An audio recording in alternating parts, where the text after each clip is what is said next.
August 6, 1945, 8:16 a.m., Hiroshima, Japan. The morning sky was cloudless, the kind of crystalline blue that promised heat before noon. Streetcars moved through intersections carrying workers to factories still operating despite the fuel shortages and the mounting losses across the Pacific. In Tokyo, 800 kilometers to the northeast, officers in the Imperial General Headquarters shuffled reports and intelligence summaries across wooden desks, tracking the movements of American B-29 formations, calculating tonnages of conventional bombs dropped on Japanese cities. Preparing for the invasion, everyone knew was coming. The war was lost. Most senior officers understood this by July, but surrender was unthinkable, a violation of every principle the military had been built upon. Better to fight to the last man, to inflict such casualties on the Americans that they would accept a conditional peace, to preserve the kokutai, the national essence. Then, at 8:16, a single bomb detonated 1,900 feet above Hiroshima's city center. The flash was brighter than 1,000 suns. The heat reached several million degrees at the point of detonation. 70,000 people died instantly.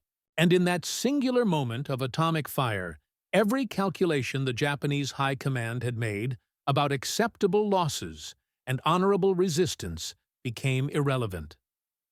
For 4 years, Japan's military leadership had predicated their strategy on a fundamental miscalculation: that American democracy, soft and materialistic, would not endure the kind of casualties necessary to invade the home islands. The plan, called Operation Ketsu-Go, envisioned mass suicide attacks, kamikaze planes, human torpedoes, civilian militias armed with bamboo spears that would turn Japan's beaches into graveyards and convince Washington to negotiate. Japanese planners estimated they might kill 500,000 Americans in the first phase alone. Surely, they reasoned, a nation that valued individual life, that held elections and worried about public opinion, would recoil from such slaughter. What they failed to understand was that America had developed a weapon that rendered their strategy obsolete, a device that could erase a city without landing a single soldier, that could kill on a scale no banzai charge could ever match. The atomic bomb was not just a weapon. It was an announcement, written in uranium and plutonium, that the rules of warfare had changed forever. The news reached Tokyo in fragments. Radio contact with Hiroshima ceased. Reconnaissance flights reported a massive explosion, a mushroom cloud rising miles into the atmosphere, destruction on a scale that defied conventional explanation. At first, military officials suspected a massive incendiary raid, similar to the firebombing of Tokyo in March that had killed over 100,000. But the reports were different. A single plane, one bomb, an entire city gone. Foreign Minister Togo Shigenori received the intelligence briefings with growing horror. He had been arguing for surrender since July, but the military faction had blocked every attempt. Now he saw an opportunity, a crisis so overwhelming that even the hardliners might relent.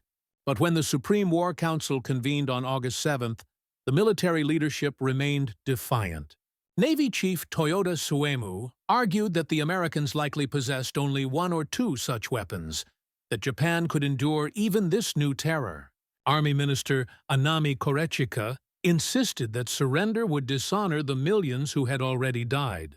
The atomic bomb, in their view, changed nothing about Japan's sacred duty to resist. Then, on August 9th, a second atomic bomb obliterated Nagasaki. 24 square miles reduced to rubble and ash, another 40,000 dead in seconds. The message was unmistakable.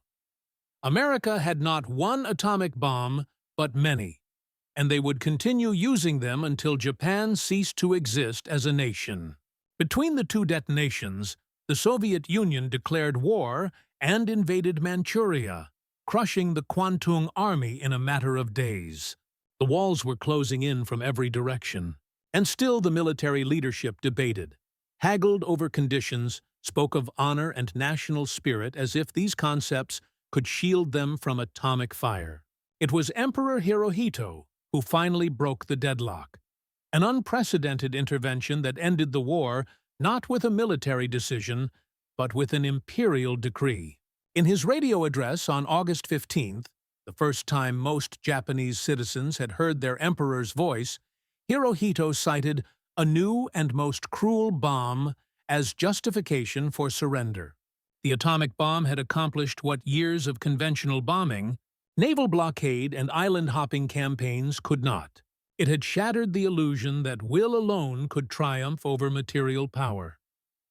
The Japanese High Command had spent the war years celebrating spiritual strength over technological advantage. The Bushido Code, the samurai tradition, the concept of Yamato Damashi, the spirit of Japan, these were invoked constantly to justify sacrifice and deflect from industrial weaknesses. Japan could not match American production of ships, planes, or tanks, but Japanese soldiers, officers insisted, possessed a fighting spirit that transcended material concerns. A pilot willing to die could sink an aircraft carrier. An infantry unit prepared for death could hold an island indefinitely. The atomic bomb destroyed this narrative completely. No amount of fighting spirit could deflect gamma radiation. No warrior ethos could survive a fireball that vaporized stone and steel. The bomb was the ultimate expression of American, industrial and scientific power. A weapon so overwhelmingly destructive that it rendered traditional military virtues meaningless.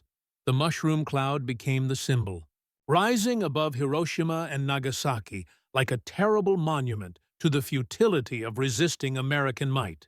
Japanese officers who had dismissed American soldiers as weak, who had mocked their reliance on technology rather than spirit, were forced to confront a weapon that represented everything they had misunderstood about their enemy. The United States had not just outproduced Japan in conventional arms, building more carriers, more planes, more guns. It had transcended conventional warfare entirely. The Manhattan Project had cost $2 billion, employed over 130,000 people, and mobilized the scientific genius of a nation in pursuit of a single objective. Japan had nothing remotely comparable. Its atomic research program was primitive, underfunded, and had concluded by 1943 that building a bomb was impossible within any reasonable time frame. The Americans had done the impossible, and they had done it while simultaneously fighting a two-front war across two oceans. General Anami Korachika committed ritual suicide on August 15th, hours after the emperor's surrender broadcast. In his final letter, he apologized to the spirits of Japan's war dead and took responsibility for the defeat. But his death was more than personal atonement. It was an acknowledgement that the world he had trained for, the war he thought he was fighting, had been obliterated as thoroughly as Hiroshima.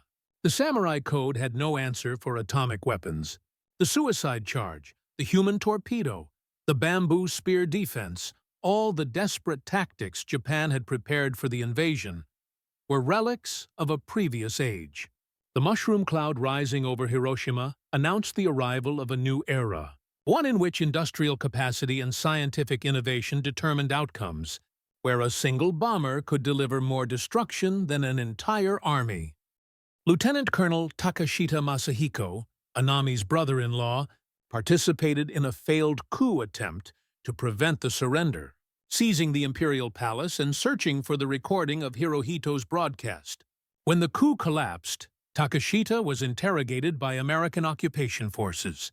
Asked why he had continued to advocate resistance even after the atomic bombings, he replied, "We believed in the Japanese spirit. We believed sacrifice would be enough. The bomb showed us we were wrong. You cannot fight physics with faith." His words captured the transformation that the atomic bomb forced upon Japan's military elite. For the first time, they were confronting an enemy that did not just have more resources, but had access to powers they could neither comprehend nor counter. The Japanese people experienced their own transformation. For years, they had been told that American softness would be their advantage, that the enemy would tire and quit. The atomic bomb revealed the opposite. America's democracy had not made it weak. It had made it powerful, capable of mobilizing science, industry, and willpower toward total victory. The mushroom cloud was visible proof of American resolve, a nation that would invent new forms of destruction rather than accept anything less than unconditional surrender. In the ruins of Hiroshima and Nagasaki, survivors wandered through landscapes that resembled the surface of another planet. Everything familiar erased by a weapon that seemed more like divine punishment than human engineering. The Japanese word hibakusha, explosion-affected people, entered the language to describe those who lived through the atomic bombings.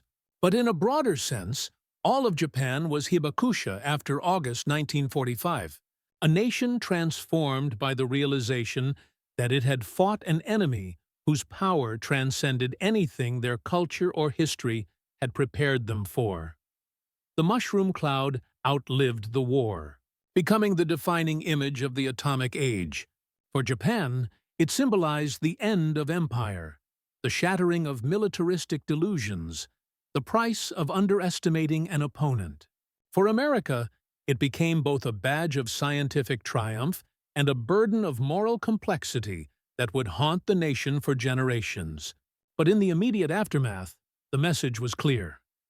The atomic bomb had demonstrated that American power was not just quantitative, but qualitative, not just abundant, but transformative.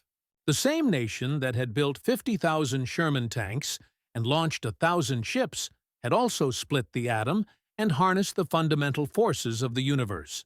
The mushroom cloud was the punctuation mark at the end of Japan's imperial ambitions, a column of fire and smoke that said, definitively, that the war was over and would never resume.